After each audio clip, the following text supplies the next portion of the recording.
attend encore 10 secondes avant de commencer. Bonjour, je suis ravie de vous saluer, nos invités, nos participants à notre table ronde, l'agroalimentaire, stratégie de succès et l'implantation sur les marchés africains. On l'organise dans notre centre de presse, Mierassi et Ségonia, et je voudrais tout d'abord présenter nos participants. Ala Orlova, le directeur chargé des exportations dans les pays du Proche-Orient, de l'Asie Sud-Est et de l'Afrique. C'est l'entreprise Uniconf, les confiseurs unifiés. Puis, il y a l'entreprise Cleprom, les représentants de Cleprom. Bonjour, chers collègues. Et nous avons avec nous aussi le directeur général Noah Niamejo Group, le directeur général de l'Africa Corporation, Marina Schmartova, la dirigeante du département des investissements Mozambique et Rachat Development Corporation, et Laurence Sambo, l'entreprise de la promotion des investissements. On va commencer par les chiffres assez intéressantes. Le marché des exportations de l'Afrique a un grand potentiel pour les entreprises de Moscou, de notre capitale, et malgré les restrictions liées à la quarantaine, les exportations agroalimentaires ont augmenté de presque 68,9%, et ils ont atteint le niveau de presque 1 milliard de dollars. Donc, il y a de bonnes perspectives. Nous exportons les produits laitiers, la viande de volaille, les produits chocolatiers et les aliments pour les animaux. Cette statistique est très intéressante et on comprend bien que le marché africain va se développer, il deviendra encore plus attirant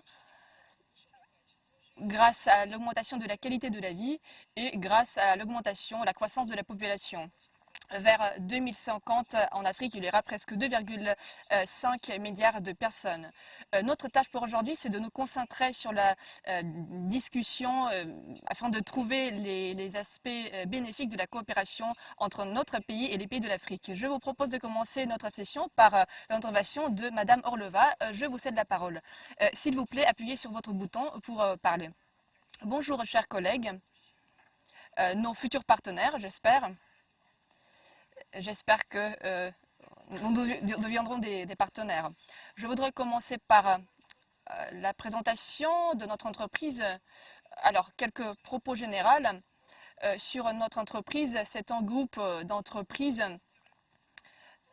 le groupe des confiseurs, qui a été fondé en 2003, officiellement, et il se base sur les usines anciennes, historiques de la Russie. Les citoyens russes connaissent bien ces noms, comme par exemple Babaïevski ou Octobre Rouge, Krasny Octobre, mais les Africains peut-être ne les connaissent pas. Pourtant, si vous avez visité d'autres pays, vous avez sans doute vu notre brand très célèbre Alonka. C'est notre marque la plus ancienne que nous promouvons maintenant sur le marché. Notre entreprise est à la 18e place dans le monde parmi les autres producteurs des produits chocolatiers. Vous pouvez voir sur l'écran les quelques chiffres. Nous avons 19 entreprises, 4 entreprises à Moscou et d'autres entreprises sur les territoires de la Fédération de Russie. Nous vendons 35 tonnes de production par an. Et notre SKU est de 3,5 tonnes. Encore une fois, nos usines historiques, c'est l'Octobre Rouge, Babaïevski, Rotfront et Chocolat de Russie. Nous avons 20 entreprises à Russie et à Tenerife. Nous produisons chez nous, nous occupons du traitement des fèves de cacao. Toute la section, toute la Chine est présentée dans notre pays. Sur le marché russe, pendant 2020, nous avons atteint la place parmi les 10 meilleures entreprises. Vous voyez les meilleures catégories sur ce diapositive, ainsi que le pourcentage sur le marché, les catégories par rapport à d'autres producteurs. et d'autres acteurs sur le marché. Il s'agit ici des statistiques de la Russie. Alors, pour l'histoire, vous pouvez consulter notre présentation plus tard. Je vais plus loin. Quelle est notre production? Nous avons tous les produits comme le caramel, comme le chocolat en tablette, le dragée, les gaufres, les biscuits et d'autres produits, tous les produits de cette lignée de confiserie. Nous avons notre propre complexe agroalimentaire où nous produisons du lait et nous cultivons du sucre qui est utilisé dans notre production. Nous avons une certification, le certificat international FSSC et Halal, Kasher AFS, que nous avons obtenu. Donc ce sont les certificats internationaux. Voilà nos marques principales. Notre SKU est de 3,5 000. Autrefois, nous nous concentrons sur la Russie. Maintenant, il s'agit plutôt de grands réseaux, mais partout dans les magasins de la Fédération de Russie, vous pouvez voir nos productions. Nos marques, c'est Alonka, Gorovka et Inspiration, Vdохновение, ce que vous voyez partout. Pour les exportations, nous avons créé des marques. En fait, nous avons rebâti nos marques, nous leur avons donné des noms en anglais, nous les avons enregistrés et maintenant nous utilisons ces noms en anglais pour effectuer les exportations.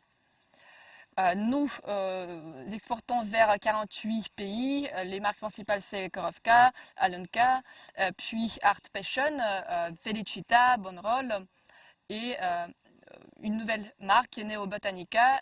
Ce sont les produits sains. Ensuite, un autre SKU en anglais. Il y aura un dispositif à la fin de la présentation. Nous avons un catalogue où vous pouvez voir toute notre production que nous exportons. Ici, vous voyez les produits de la marque Gorovka. À présent, je peux dire que c'est le leader, c'est le top des ventes en matière des exportations dans tous les pays où nous exportons nos produits. Ici, vous voyez toute notre gamme de produits et ainsi que il y a les informations concernant les dates de péremption. Puis Art Passion, sur le marché russe, c'est la marque qui s'appelle Vdохновение, Inspiration. Vous voyez ici le gamme de ce produit et les dates limites de consommation. Puis Alonka, comme j'ai déjà dit, nos partenaires, de nombreux partenaires et clients potentiels et tous les gens qui visitent la Russie et qui visitent les magasins dans vos pays, vous voyez parmi la production russe le chocolat Alonka. Et par exemple sur certaines expositions alimentaires, nous sommes aussi représentés et je me souviens d'un cas où en étranger a passé à côté de notre stand, il a vu ces Alonka et même s'il ne connaissait pas forcément notre production, il était familier avec la marque Alonka. Donc sur toutes les expositions où nous participons, il y a cette marque Alonka, donc tout le monde le connaît même si nous ne l'avons pas goûté. Ils le savent bien que c'est un produit russe. Puis il y a la marque Felicita. C'est une nouvelle marque que nous avons réalisée spécialement pour les exportations. Et puis la marque Neo Botanica, la production qui est très populaire aujourd'hui parce que c'est une production exemptée de sucre. Nous essayons de la promouvoir sur le marché. Et puis la marque Bonroll qui est aussi exemptée de sucre. Puis sur ce diapositive, vous avez des grandes distributions où nos produits sont vendus. Nous avons indiqué ici quelques marques qui s'occupent du Proche-Orient, de l'Océanie, de l'Asie du Sud-Est et de l'Afrique. Donc, encore une fois, ce sont les grandes distributions où nous sommes présentés. Puis, nous avons fait une sélection. Nos partenaires avec qui nous avons commencé notre coopération, ils ont même ouvert des magasins où notre production est aussi représentée. Donc vous voyez sur ces photos nos produits sur les étalages. Nous espérons que d'autres partenaires seront intéressés par nos propositions et peut-être feront aussi ouvriront des magasins. Avec nos clients, avec nos partenaires, nous organisons des promotions, des dégustations. Il s'agit notamment ici des pays du Proche-Orient. Donc vous voyez sur les photos les exemples de la publicité sur les réseaux sociaux, et ainsi que des choses comme par exemple la publicité sur les camions, etc., etc. Un autre exemple, c'est la publicité en ligne.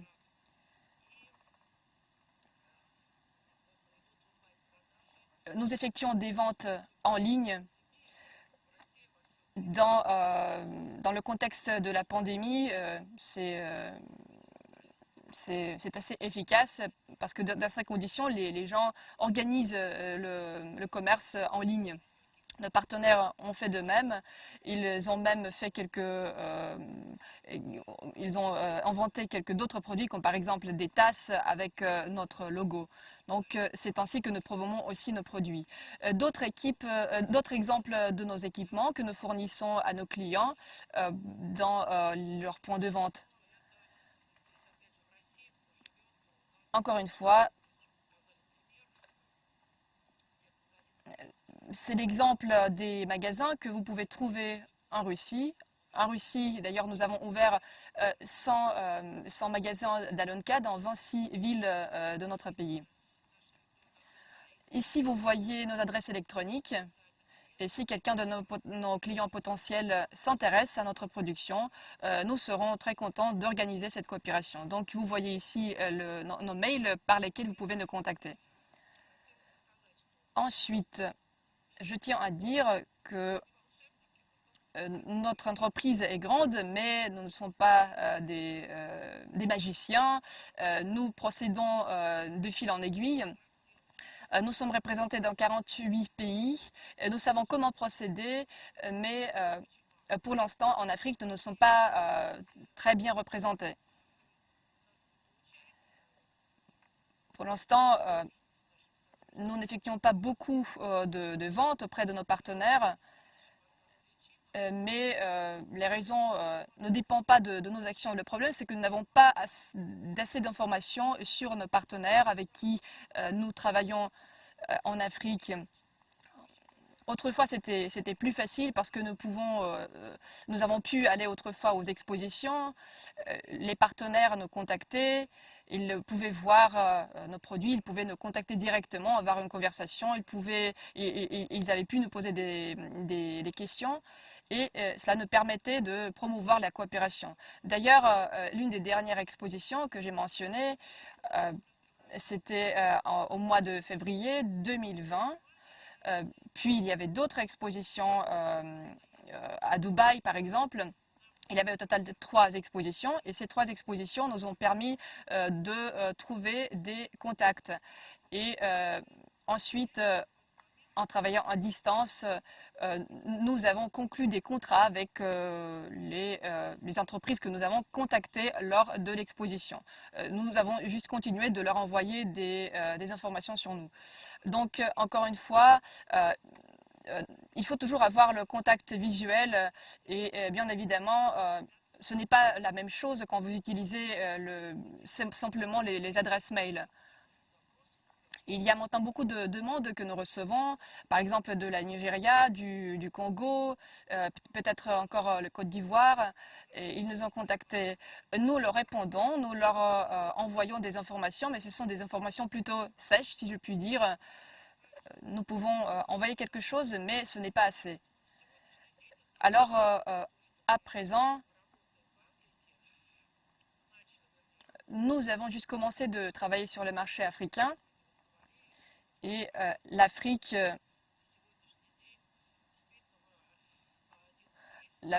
aujourd'hui, c'est 1,3 milliard millions de personnes. Donc c'est un très grand marché pour n'importe quelle entreprise.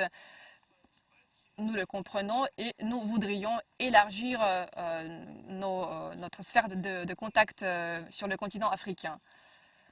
Nous travaillons avec les pays de l'Afrique du Nord. Ce sont les partenaires que nous avons trouvés sur l'exposition GoFood. Nous avons trouvé une compréhension mutuelle. Nous y envoyons nos productions déjà pendant toute une année et le volume de ces exportations augmente. Et aujourd'hui, on a parlé de modèles gagnant-gagnant. Ça concerne n'importe quelle entreprise, nous aussi. Mais il ne s'agit pas juste de trouver un partenaire, de conclure en contact, d'exporter une fois et d'avoir de l'argent. Ce n'est pas notre objectif. Je pense que nous aspirons à une coopération à long terme.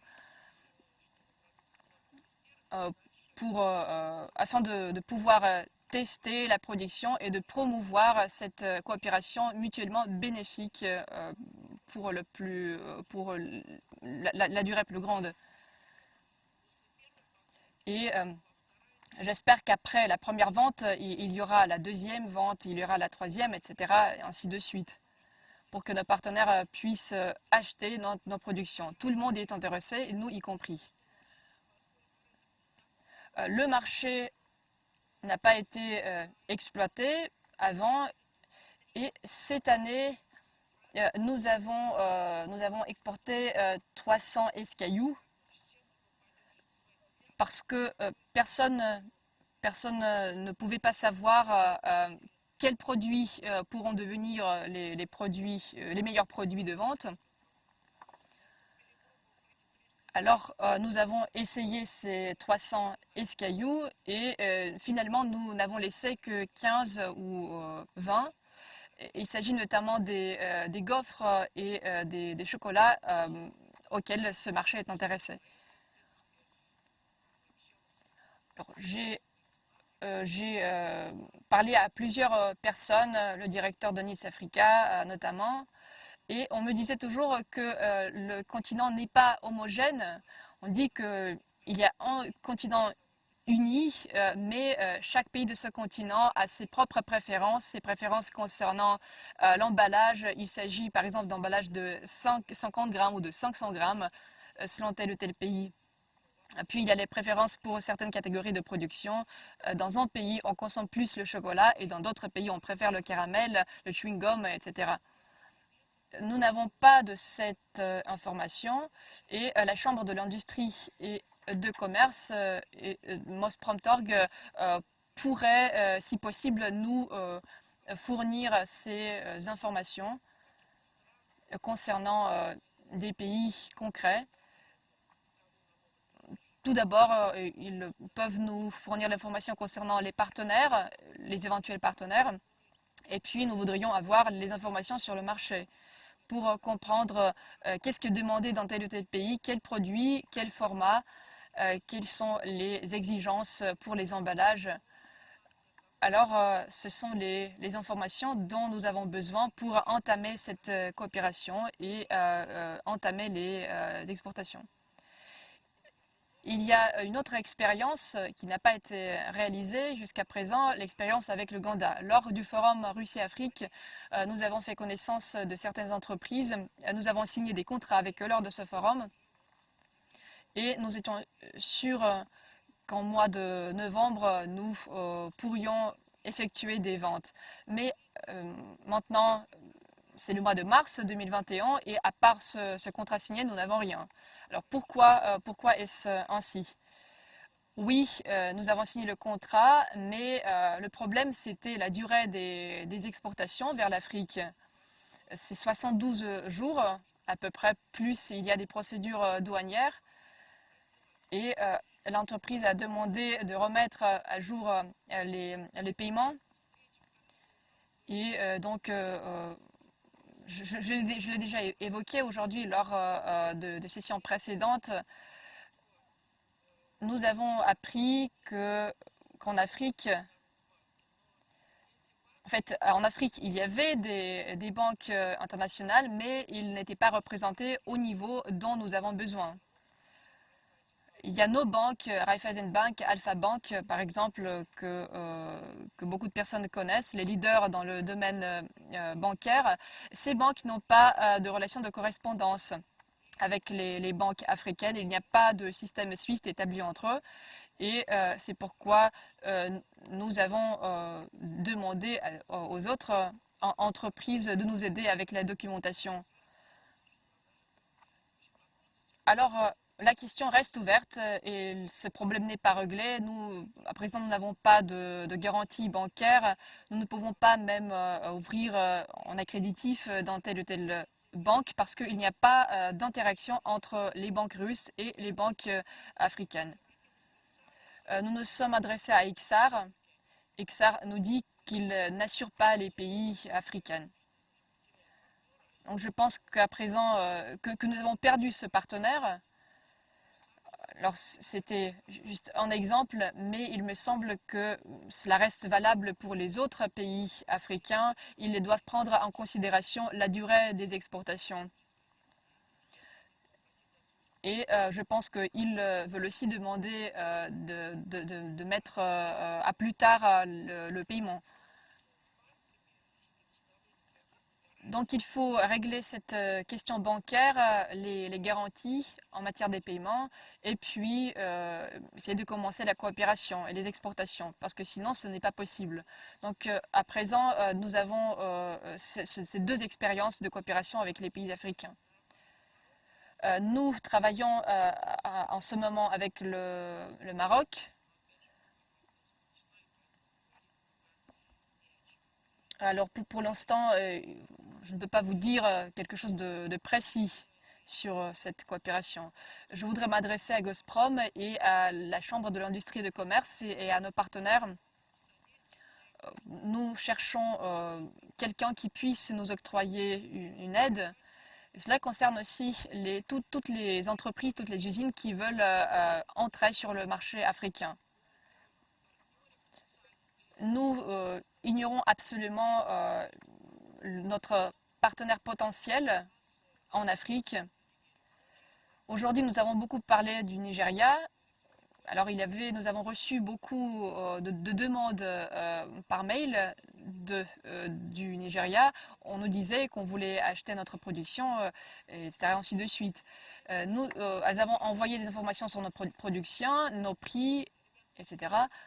Et puis, la réponse était la demande de nous envoyer des exemples de nos productions. Alors, c'était difficile de composer toute cette liste, mais c'était une tâche très dure à accomplir. Nos partenaires devaient, je comprends très bien, d'abord goûter nos produits et comprendre s'ils l'aiment ou s'ils ne l'aiment pas. Et puis, il y avait d'autres types de réponses.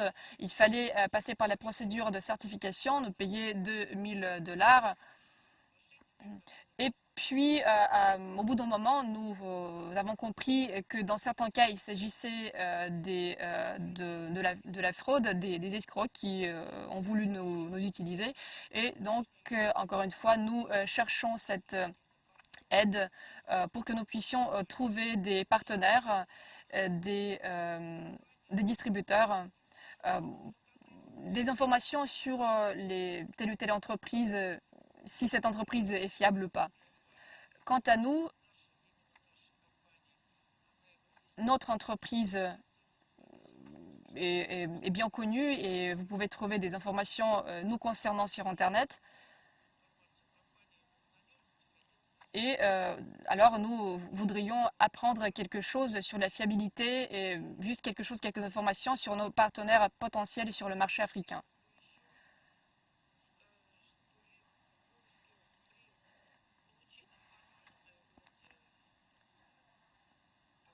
Alors, quant à l'information des entreprises qui peuvent nous fournir de l'aide, il s'agit des entreprises russes et des entreprises africaines. Et si vous pouvez nous aider à trouver des partenaires sur le continent africain, nous en avons besoin, mais nous avons besoin tout d'abord des distributeurs avec une expérience de travail avec les importations. Les gens doivent comprendre comment certifier cette production importée, comment la promouvoir. De plus, nous avons besoin de distributeurs en Afrique qui ont des entrepôts avec un système de refroidissement. C'est tout à fait naturel, mais je vais expliquer ce point. Parce que nous avons besoin d'un régime de température et d'humidité spéciaux. Je tiens à y attirer mon attention et votre attention pour une raison suivante. Lors du forum Russie-Afrique, nous avons pris connaissance du conseiller du président de Ghana et nous avons entretenu une correspondance. Nous l'avons offert à notre grand ours en chocolat et le président de ce pays l'a apprécié. Donc nous avons poursuivi notre conversation. Et il y avait certaines propositions quant à l'emploi de nos productions, par exemple l'alimentation dans les écoles. Donc cette correspondance a duré pendant un certain temps, mais finalement nous l'avons terminée parce qu'il s'est avéré qu'au Ghana, il n'y avait pas d'entrepôt avec ce régime de température dont nous avons besoin. Et ainsi, nous n'avons pas trouvé dans ce pays de partenaires. Donc, il nous faut, encore une fois, avoir des partenaires qui puissent fournir des conditions favorables pour notre production. Je voudrais également avoir une sorte d'information, puisque j'ai entendu beaucoup parler des pays africains, et nous savons très bien qu'il y a toutes sortes de disparités en Afrique et nos produits sont assez spécifiques. Et si on va nous donner un coup de main, quand il s'agit d'un pays concret, nous voudrions avoir beaucoup d'informations sur le marché de confiserie dans un pays donné, sur la procédure de certification, puisque en Afrique, vous avez des associations de pays qui bénéficient d'un régime douanier unique et on voudrait avoir l'information là-dessus sur les taxes douanières. Qu'est-ce que je voudrais dire encore? Aujourd'hui, on parlait des zones de libre-échange en Afrique. On voudrait avoir plus d'informations sur ces zones de libre-échange et quelles sont les formalités. Et Madame Orlova, je vous conseille sur les stocks climatisés. On a parlé des exportations de glace. Les sociétés qui exportent des glaces, ils ont des partenaires qui possèdent des entrepôts climatisés. Et justement, le groupe Mosprom possède cette information. Vous pouvez solliciter Mosprom sur les formalités de certification en Afrique. Je crois qu'ils vont vous donner un coup de main. On est très intéressé par l'expérience de nos partenaires africains. On va parler café maintenant. Monsieur Mesak Noah, qui représente Noah Nyamejo Group. Monsieur le directeur général va parler de sa société et des goûts dans le domaine des boissons en Afrique. Monsieur le directeur général, vous avez la parole.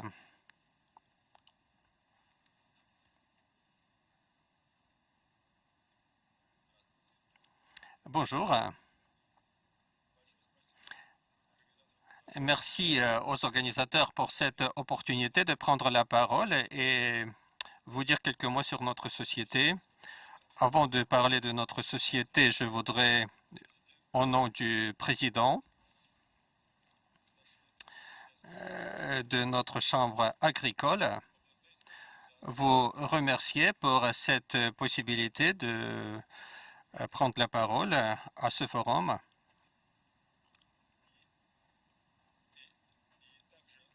Et également au nom de notre chambre agricole, je voudrais vous dire que nous sommes très intéressés par l'établissement des relations gagnant-gagnant avec nos partenaires russes éventuels dans les secteurs différents, la pêche par exemple, élevage et aussi bien sûr le secteur agroalimentaire.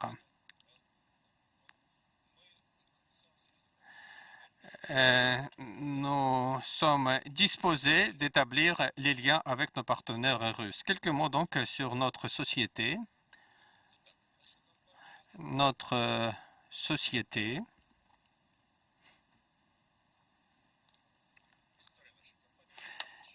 a une histoire assez longue.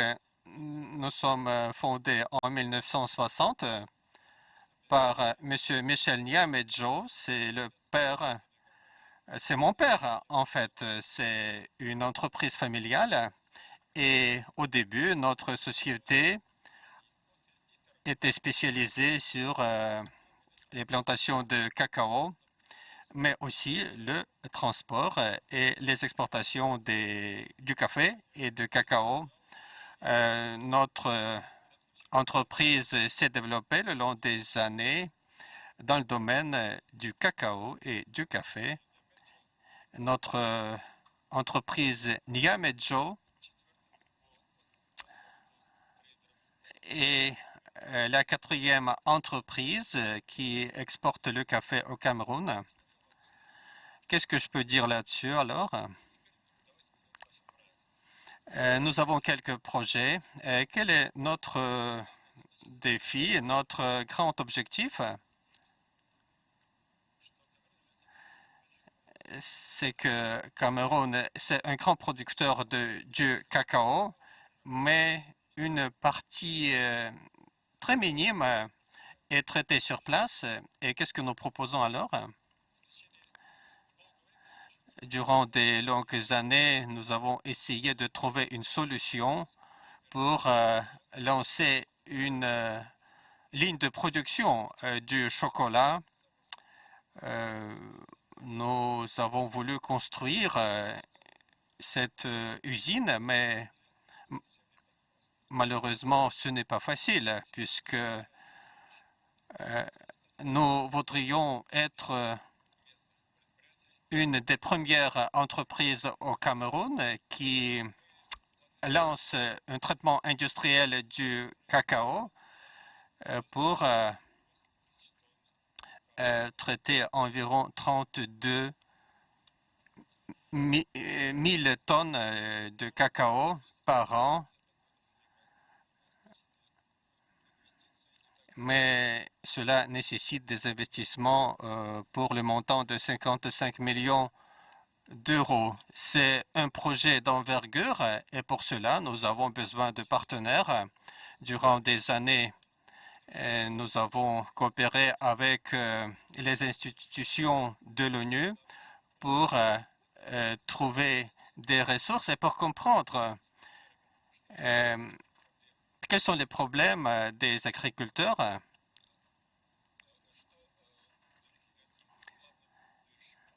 et quels sont les aspects qui sont primordiaux pour les agriculteurs. Le programme de l'ONU nous a aidés et nous comprenons maintenant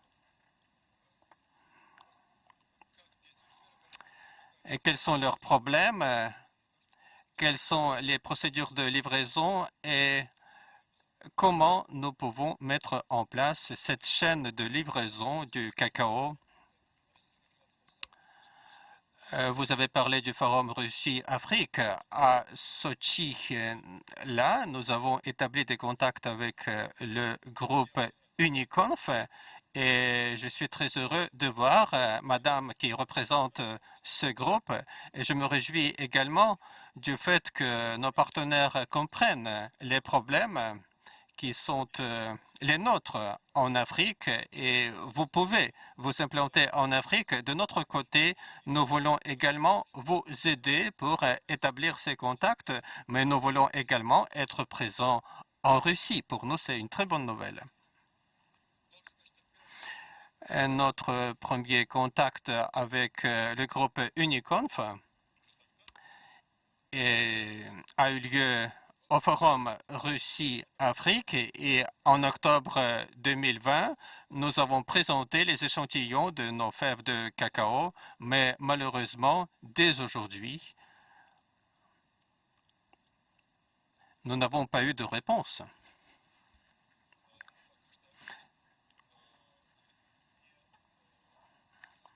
Pour le moment, nous n'avons pas réussi à poursuivre notre coopération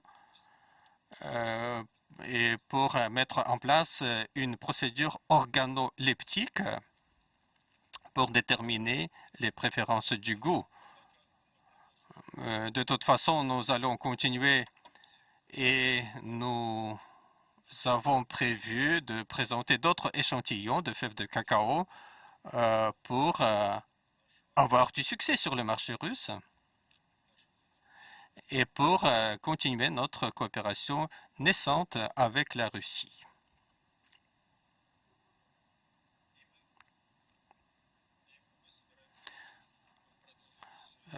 C'est notre volonté. Nous voulons poursuivre nos négociations cette année-ci. Nous allons continuer avec le groupe Uniconf, ce travail qui a été lancé en 2020. En outre, le gouvernement de notre pays soutient notre projet. Nous sommes exempts des taxes douanières maintenant parce que nous évoluons dans le cadre de la zone de libre-échange et nous avons reçu une subvention de la part du ministère de l'économie pour le montant de 2 500 000 d'euros et nous sommes soutenus par le ministère de l'Industrie. C'est un bon départ et nous avons mis au point un projet de développement avec la société Deloitte qui a été soutenu par tout un nombre d'institutions financières. Pourtant, nous avons des problèmes, bien sûr. C'est que nous avons besoin de mettre en place des liens avec des grandes entreprises, comme par exemple le groupe Uniconf, c'est-à-dire avec des groupes qui ont une bonne histoire, une bonne tradition et tout ce qui est nécessaire pour atteindre l'objectif qui est posé par des banques. Et cela dit, je vois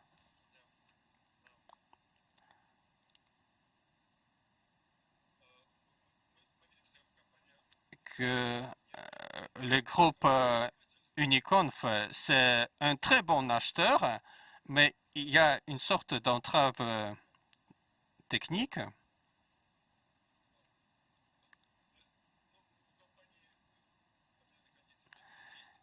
Le groupe Uniconf, de toute façon, a une grande expérience dans le domaine du traitement du cacao et c'est pourquoi ça nous intéresse et nous espérons que nous aurons un projet qui va aboutir. Monsieur Noah, justement, j'ai une question de la part du groupe Uniconf. Quel est le grand problème de notre société alors? Le grand problème de notre société,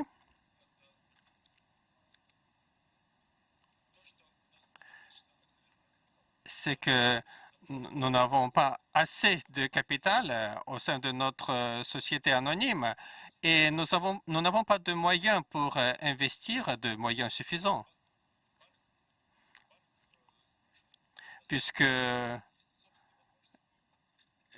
ce sont des banques qui nous demandent, ils nous demandent quels sont nos fonds propres pour investir et pour le moment, les banques camerounaises ne sont pas prêtes à investir dans nos projets, mais il y a d'autres problèmes également. Ce sont des routes, bien sûr, et l'approvisionnement en énergie. Mais une bonne nouvelle, c'est que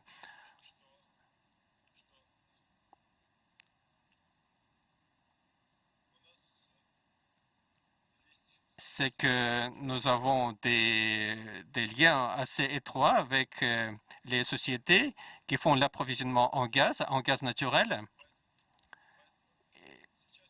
Ça, c'est très bien et c'est pourquoi nous avons besoin de faire tout notre possible pour construire cette ligne de production, mais il y a d'autres problèmes. Ce sont des communications, puisque les télécommunications dans notre pays, ça coûte cher. Il y a bien sûr des formalités bureaucratiques, mais je vois que le gouvernement camerounais fait tout son possible pour pallier à ce problème. Nous voyons que beaucoup de choses sont réalisées en ligne. Nous n'avons pas besoin de visiter des bureaux en présentiel et cela facilite la solution de certains problèmes. Maintenant, je voudrais vous parler du cacao. En fait, des plantations du cacao, du traitement. Et quelles sont les perspectives du développement de notre entreprise? Nous espérons que ce projet va nous donner des bénéfices pour le montant de 50 millions de dollars. Et nous espérons également que grâce à notre initiative, nous pourrions créer 300 emplois. Et si on utilise 3 équipes par jour, donc cela vous donne 900 employés. Nous serons capables d'acheter plus de cacao chez les producteurs locaux et c'est très important pour nous, bien sûr. C'est un facteur très important de notre projet, un facteur crucial, je dirais même, qui va avoir de l'impact sur l'économie camerounaise. De quelle façon ce projet serait bénéfique pour la population locale? Ce projet va permettre de résoudre des problèmes d'infrastructure et créer des emplois, puisque vous comprenez très bien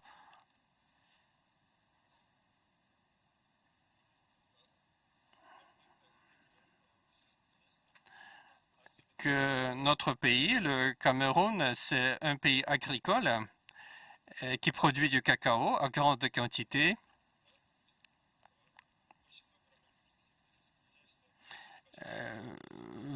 Beaucoup de gens sont occupés dans l'agriculture et des services.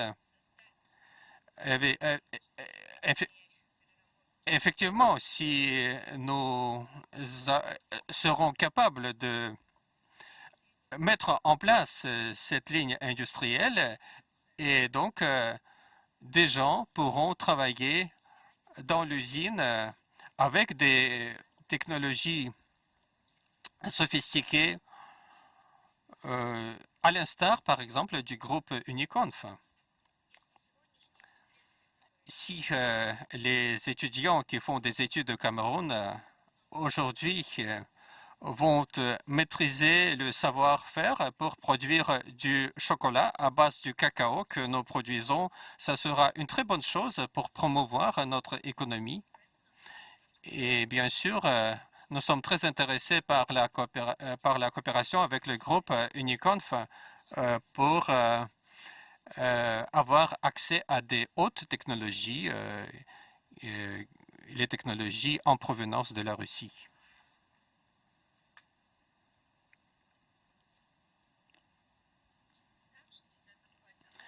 Il ne faut pas oublier également que le cacao, le chocolat, vous permettent d'élargir votre domaine d'activité. Par exemple, les produits russes peuvent être exportés et être distribués sur les marchés africains. Je parle de la région de l'Afrique centrale, par exemple. Et je suis certain que chez nous, au Cameroun, et vous pouvez trouver des sociétés de distribution qui vont ensuite distribuer vos produits en provenance de Cameroun vers des pays voisins comme par exemple le Tchad et d'autres pays. Nous sommes très intéressés par cette sorte de partenariat avec une société russe pour exporter vos produits au Congo, au Tchad, dans d'autres pays de la région de l'Afrique centrale. Et de cette façon, nous pouvons distribuer, faire la distribution de vos produits finis. En conclusion, je voudrais vous dire, mesdames et messieurs,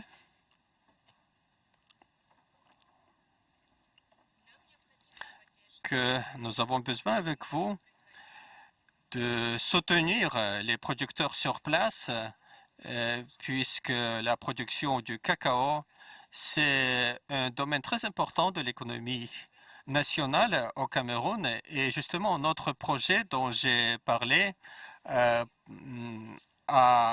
été soutenu par le programme de développement onusien, mais également a été soutenu par le gouvernement camerounais. Et c'est pourquoi nous avons tout le nécessaire pour travailler à long terme pour garantir le développement durable de notre industrie et le développement de l'économie nationale. Mais comme j'ai déjà dit, pour cela, nous avons besoin de votre coup de main. Nous avons besoin du soutien des entreprises russes. Et s'il vous plaît, faites attention à notre projet, à notre initiative. Nous avons besoin d'une large discussion méticuleuse pour faire appel aux investisseurs. Nous avons besoin des fonds d'investissement. Nous avons besoin des partenaires qui vont nous aider d'atteindre nos objectifs et élargir notre activité pour produire du chocolat. Je vous remercie. Monsieur Noah, justement, nous voulons entrer en discussion avec vous. Le groupe Uniconf a quelques questions. Monsieur Noah, j'ai quelques commentaires. Vous êtes intéressé par la coopération avec notre groupe dans le domaine des fèves de cacao. Nous sommes chargés des exportations des produits chocolatiers, mais nous avons parlé avec vous, avec Madame FK à Sochi, et nous avons contribué à transmettre vos propositions à des sociétés intéressées, par exemple, quand il s'agit des fèves de cacao. Concernant les informations qui sont à notre disposition, cette information a été transmise à l'ambassade russe au Cameroun. De par les qualités organoleptiques, pour le moment, les fèves de cacao ne sont pas adaptées à nos exigences, puisque le goût est différent, mais au Cameroun, il y a quelques zones climatiques. Vous connaissez très bien votre pays, mieux que moi. Et nous avons suggéré, je l'ai dit à Madame FK, que nous avons exprimé donc la volonté d'avoir quelques échantillons en provenance de différentes zones climatiques. Et comme ceci, nous sommes disposés de voir quelles sont les fèves de cacao qui y sont adaptées. Et vous pouvez compter sur notre contribution. S'il vous plaît, s'il y a cette possibilité, envoyez-nous des fèves de cacao qui proviennent de différentes zones climatiques et nous allons vous dire quelles sont les fèves de cacao qui sont le mieux adaptées pour la production de nos produits. J'ai communiquer cette lettre à Madame FK, à l'ambassade, mais pour le moment, nous n'avons pas reçu de réponse. Si vous avez cette possibilité, s'il vous plaît, nous sommes toujours présents dans les bureaux. Vous avez tous les contacts. S'il vous plaît, vous pouvez nous transmettre cette information et les échantillons, surtout des échantillons des fèves de cacao pour relancer notre coopération. Merci beaucoup. Merci beaucoup. Merci beaucoup, Monsieur Noah. Je propose d'aller plus loin, de suivre l'agenda parce que vous avez des contacts. Alors, je vous propose d'évoquer les projets d'entrée sur le marché africain et je m'adresse à Tahir Arbouzov pour qu'il nous parle de ces projets. C'est l'entreprise Khleprom. À vous la parole. Bonjour. Tout d'abord, je tiens à remercier les organisateurs de m'avoir invité. D'abord, quelque chose sur notre entreprise. Je représente l'entreprise Khleprom. L'année prochaine, nous allons célébrer nos 40 ans. Aujourd'hui, nous sommes représentés par 4 plateformes industrielles. 5000 personnes sont employées dans notre entreprise. À présent, il y a 2 marchés clés de la pâtisserie et le deuxième marché, c'est le marché de la nourriture saine. En Russie, nous sommes connus d'après nos marques. C'est Ousladov, ce sont les gâteaux Rouskaya Niva qui n'exigent pas de conditions spéciales pour être conservés. Et puis nos pains croquants Dr Corner. Je tiens à évoquer une de nos perspectives, c'est notre marque Dr Corner. Ce n'est pas un secret pour personne qu'aujourd'hui on aspire à avoir le mode de vie sain, mais il ne s'agit pas uniquement d'entretenir son corps, mais aussi de se nourrir de bonne manière. Et notre entreprise est considérée comme un des experts. Notre marque Dr Corner existe depuis 17 ans. Notre plateforme est équipée des outils de pointe et nous pouvons proposer à peu près 20 types de produits. Ce sont des pains croquants ronds, sucrés. Ce sont des pains croquants classiques. 12 produits sont comptés parmi la gamme que nous représentons. Si nous parlons des pains croquants sains, nous avons 7 types différents, sucrés, et 4 pains croquants classiques. Le grain principal que nous utilisons, c'est du blé, c'est du maïs, c'est de l'orge. Notre technologie unique nous permet de conserver tous les bénéfices du produit. À présent, nous produisons la production exempte de gluten. Et nous savons qu'il y a beaucoup de gens dans le monde qui souffrent de l'intolérance au gluten et c'est à eux que nous adressons cette production. Nous avons la certification halal, la certification kasher et notre production est très populaire parmi ceux qui ne mangent pas de viande, ceux qui préfèrent des produits végétaux.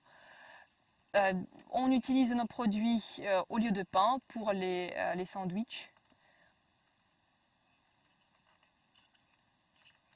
Aujourd'hui, nos produits sont présents dans tous les réseaux clés de la Russie.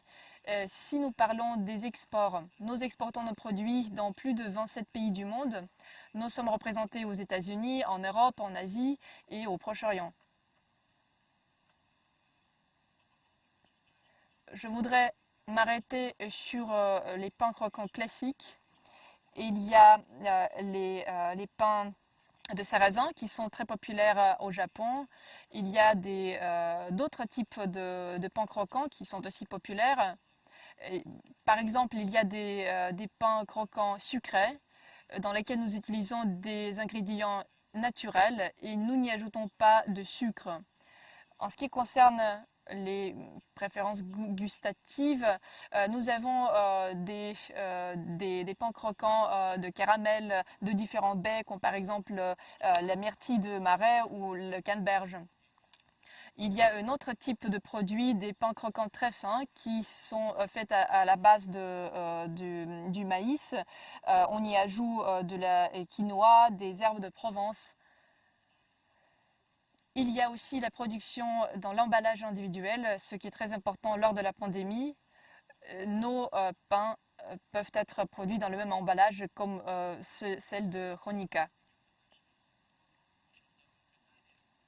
D'autres produits que nous produisons, que nous effectuons, ce sont des chips. Par exemple, des chips de protéines. Cette protéine est assurée par le fait que nous utilisons les légumineux. Nous utilisons des lentilles, des petits pois dans cette production. Il y a aussi la catégorie des produits pour enfants. Il y a des pains croquants petits pour les enfants. On n'ajoute pas de sucre. On utilise juste des jus naturels, le purée de banane ou le purée de pommes. Autre produit très intéressant apparu récemment, ce sont les bouillies. Ce produit est très demandé au Japon et en Chine, parce que les Chinois aiment beaucoup manger à la va-vite. Ils mènent une vie très active. Alors ce produit n'exige pas une longue préparation. Vous juste ouvrez la boîte, vous y ajoutez de l'eau chaude et vous pouvez le consommer. Encore quelques mots sur les perspectives. Pourquoi nous avons opté pour le continent africain? À présent, nous n'y sommes pas représentés et aujourd'hui, lors de cette session, on parle beaucoup des perspectives et du potentiel du continent africain. Vers 2050, il y aura 2,4 milliards de personnes. Puis, il y a le processus d'urbanisation qui va bon train. Plus de 30 villes dont la population dépasse des millions de personnes. Alors, les perspectives de ce continent sont très bonnes. Le produit que nous voudrions exporter sur le continent africain, c'est la marque Dr Corner. C'est notre marque numéro 1. Ensuite, l'emballage de cette marque est bien préparé pour les exportateurs. Il y a par exemple l'information concernant la composition sur 10 langues. Le nom est traduit en anglais. La date de consommation est de 10 mois. Ces produits n'exigent pas d'être stockés dans des endroits climatisés. Notre entreprise utilise également une politique de logistique et de formation des prix assez flexible. Et comme a déjà dit Alla Orlova, nous avons besoin de l'aide de deux structures, Gazprom par exemple, surtout sur les marchés qui ne sont pas facilement accessibles. Nous aurons besoin des avis sur nos clients potentiels.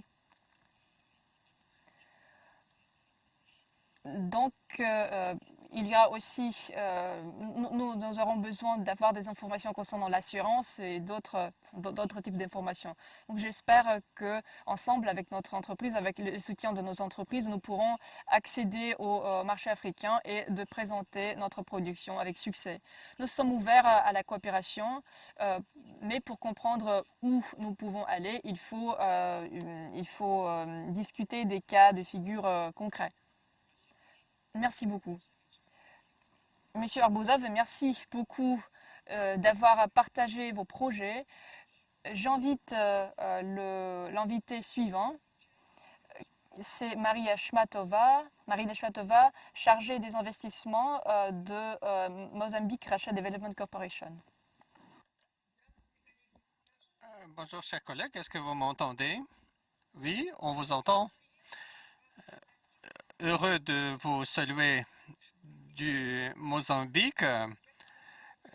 J'ai fait connaissance avec l'Afrique au forum Russie-Afrique et j'étais invité à l'inauguration du président du Mozambique et je suis venu à l'inauguration et ensuite c'était le confinement et donc j'étais bloqué au Mozambique pour 6 mois et il n'y avait pas de trafic aérien et je suis donc resté au Mozambique.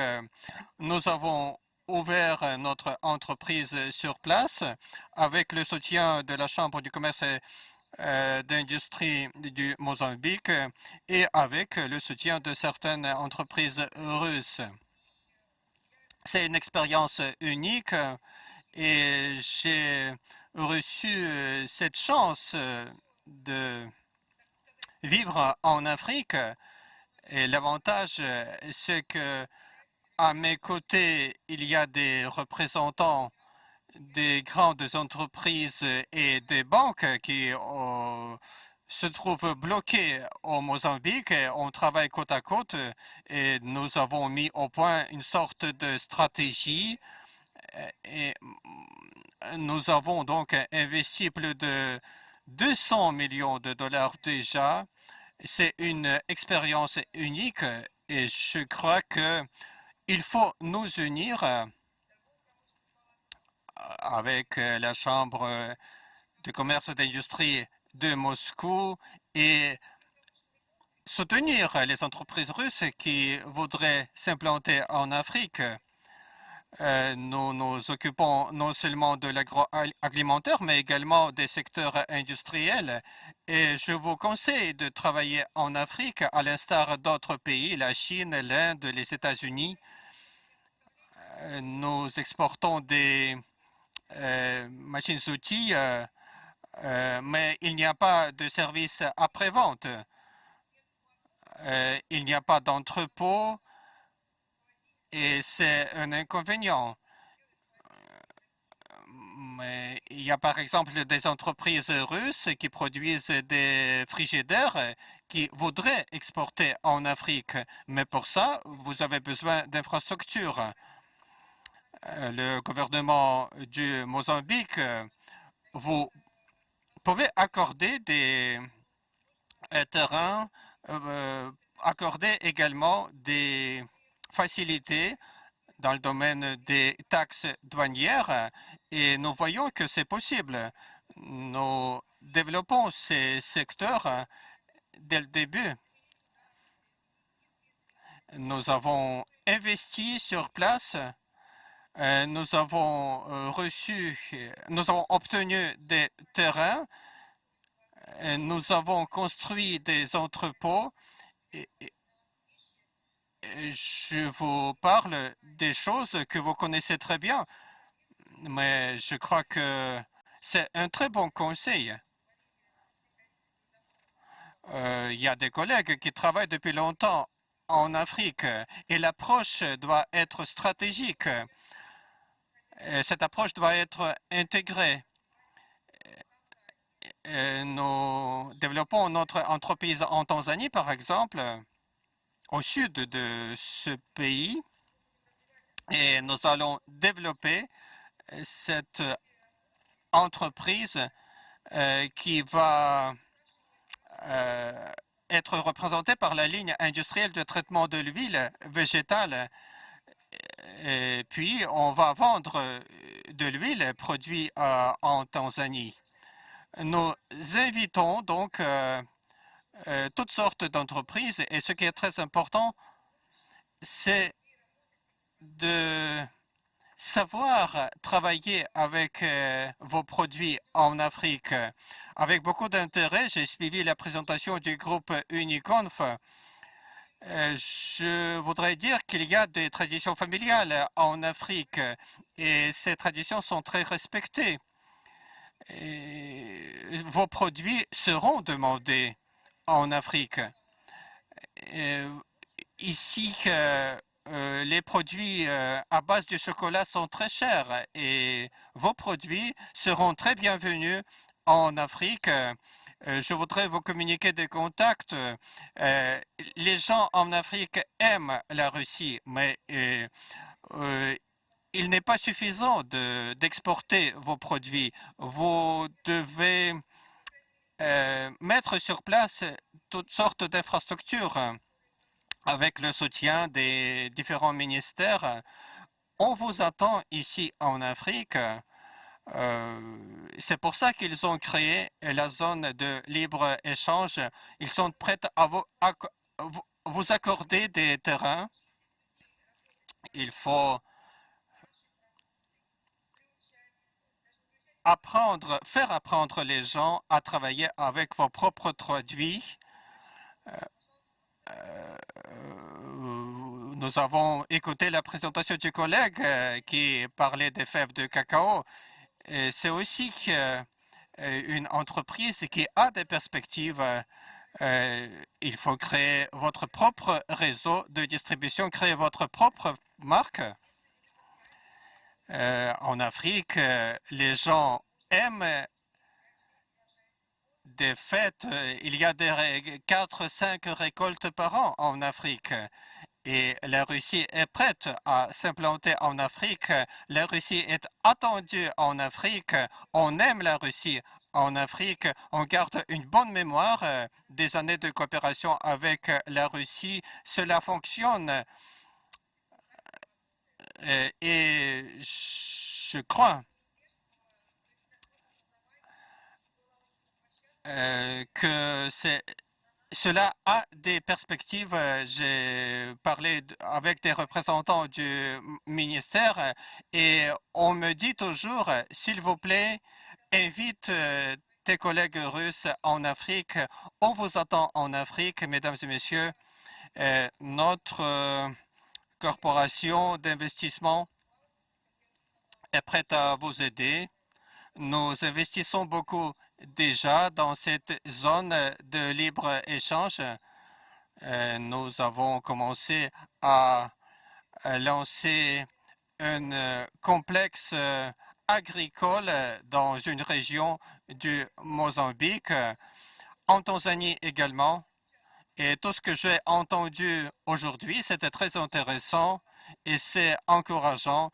Le chocolat, c'est un domaine très prometteur en Afrique et nous sommes là pour vous aider et nous pouvons déjà organiser une première exportation et c'est seulement un seul secteur.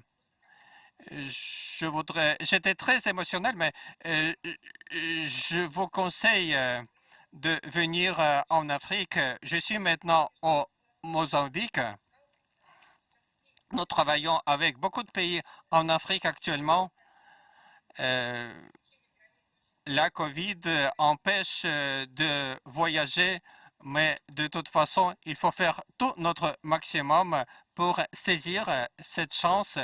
Nous devons réaliser une approche intégrée. Pour ça, nous avons tout ce qui est nécessaire. Et merci à l'agence Rossiya Segodnia qui a organisé ce forum. C'était notre message. Merci. Merci de m'écouter. Merci beaucoup, Marina. S'il vous plaît, communiquez-nous vos contacts pour la communication éventuelle dans le chat, par exemple. Oui, vous pouvez laisser vos contacts dans le chat de notre forum. Ou bien, vous pouvez visiter également notre site Internet et là, vous avez tous les contacts. Vous allez voir tous nos projets, notre programme d'investissement. Le mieux, c'est de laisser vos contacts dans le chat. Merci. Oui, je vais le faire. Merci. Je vais trouver le chat pour laisser mes contacts. S'il vous plaît, n'hésitez pas de nous contacter. Comment je pourrais procéder? C'est en bas de l'écran. Chers collègues, aidez-moi. Si vous êtes connecté au chat de notre forum Russie-Afrique, de toute façon, les organisateurs vont nous communiquer vos contacts, pas de problème.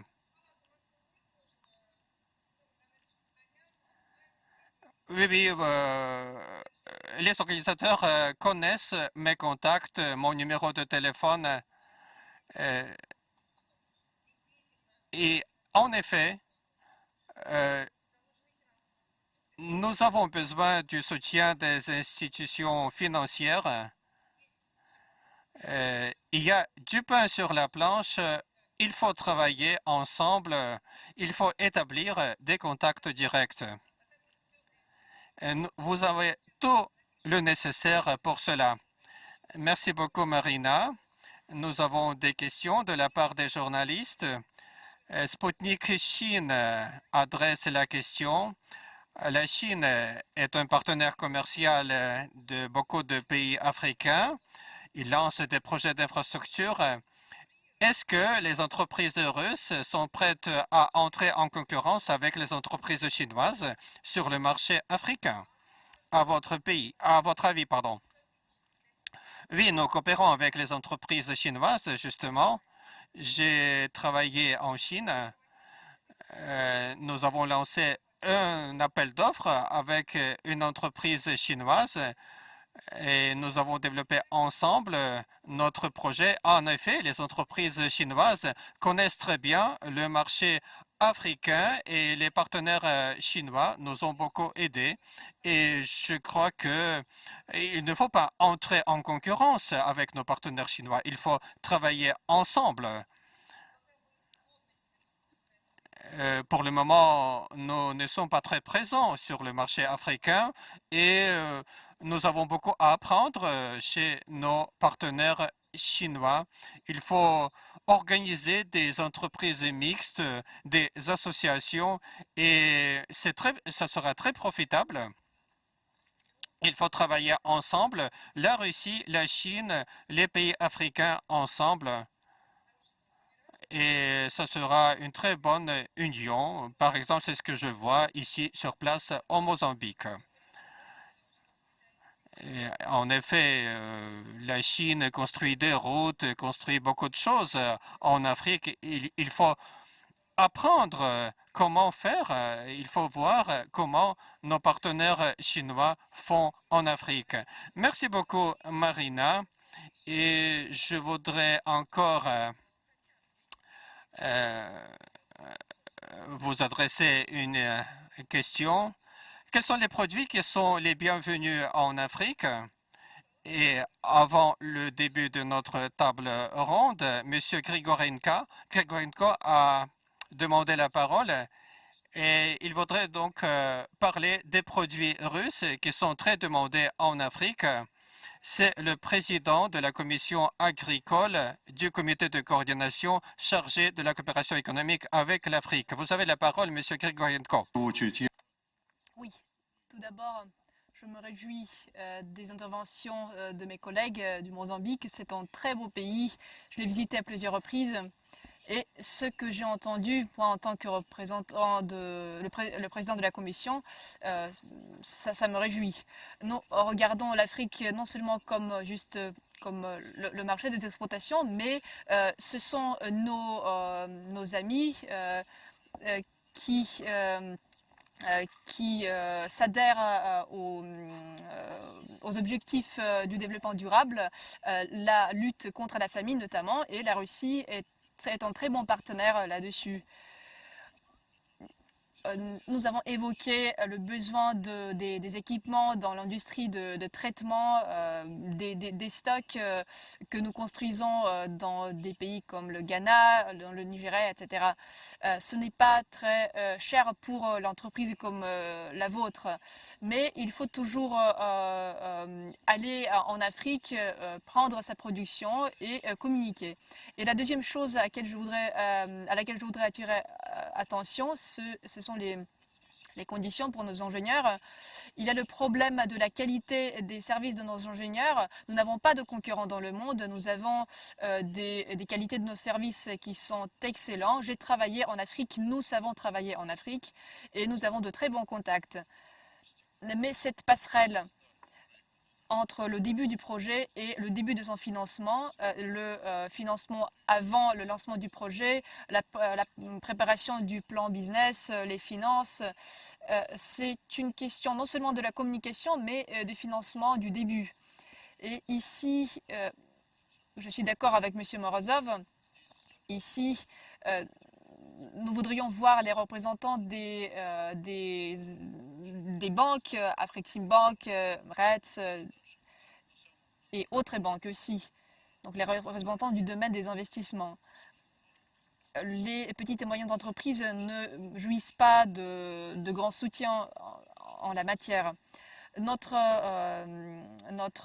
industrie soutient de grandes entreprises nationales, mais il nous faut faire travailler les petites et moyennes entreprises là où il y a un grand potentiel pour explorer ce domaine des intérêts communs ensemble. Alors Moscou, à mon avis, c'est la meilleure ville au monde. Oui, on ne peut pas le nier. On ne peut pas vous contredire. J'espère que Moscou pourra trouver ses instruments de soutien pour faciliter les premiers contacts. Nous avons perdu quelques contrats. Ce sont les Américains qui deviennent les bénéficiaires, d'autres pays aussi, mais je pense que notre client en Afrique, il aurait pu gagner s'il avait pris nos contacts et non pas les contacts des autres pays. Alors, il aurait pu gagner, mais le problème, c'est le côté financier de la question de notre coopération. Donc, j'attire votre attention à ce sujet. Merci beaucoup. À part cette visioconférence, il faut construire d'autres liens de contact. Merci beaucoup. Merci beaucoup à tous les participants. Si vous avez d'autres questions, n'hésitez pas et posez-les. Oui, j'ai une question, juste pour continuer sur le sujet financier. Le soutien par le financement. Aujourd'hui, Moscou verse des compensations pour les frais de transport, mais il ne s'agit que 20%, c'est très peu. Le cours de dollar est très, très élevé, donc le montant total est exorbitant. Les frais de transport est de 12 000 dollars dans d'autres cas, et les frais que nous pouvons représenter, c'est juste une goutte dans la mer. Oui, nous pouvons assurer certains frais comme le pays exportateur. Autre pays ne peut pas assurer ces frais, donc c'est nous qui devons les assurer. Mais il faut alors calculer tous les frais possibles. Vous pouvez assurer certains frais, mais finalement, vous perdez dans d'autres domaines, même si les produits exportés ne coûtent pas très cher. Alors, nous avons besoin du soutien de l'État, de Moscou, de RETS, d'autres structures que vous avez évoquées, Mosprom, dans le cas de Moscou. Donc il faut augmenter cette soutien en transportation. L'année dernière, c'était 12 000. Maintenant, à cause de la pandémie, il n'y a pas de transport, il n'y a pas de container. Nous attendons une semaine, 8 jours, 14 jours pour trouver des moyens de transport. Les coûts ont augmenté, ils ont été multipliés par 2 et tout cela influe sur le coût final des produits. Il ne s'agit pas uniquement de nous, mais de n'importe quelle entreprise qui effectue des exportations. Merci beaucoup pour votre commentaire. Je vais clôturer notre table ronde et j'espère vous rencontrer prochainement dans un format plus large. Nous évoquerons d'autres questions. Il y a un domaine tout à fait propice pour toutes sortes de discussions. Il y a des organisations financières que nous pouvons inviter et nous allons poursuivre cette conversation. Merci beaucoup à Mozambique, merci beaucoup au Cameroun. Vos interventions étaient très intéressantes. Encore une fois, merci à tout le monde.